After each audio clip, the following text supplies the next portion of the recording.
তো হ্যালো বন্ধুরা, good afternoon. সবাই কেমন আছো? তো আজ আমি বানাচ্ছি মকটেল। তো দেখে না সবাই কেমন করে বানাবো। আমরা প্রায় রেস্টুরেন্টে গিয়ে এই মকটেল খেয়ে থাকি অনেক টাকা দিয়ে, কিন্তু সেম গড়েও বানানো যায়, খেতেও দারুণ হয়। আমি যে বানিয়েছিলাম এটাও খেতে প্রচুর দারুণ হয়েছিল।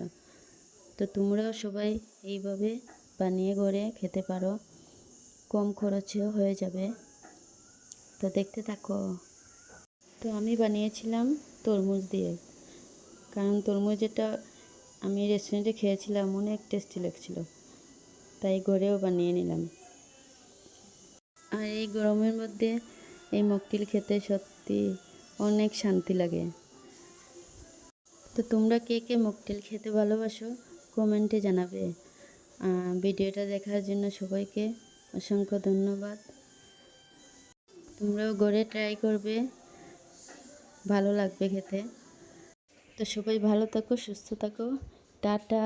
আবারও থ্যাংক ইউ সবাইকে ভিডিও দেখার জন্য। রাধে রাধে, হরে কৃষ্ণা।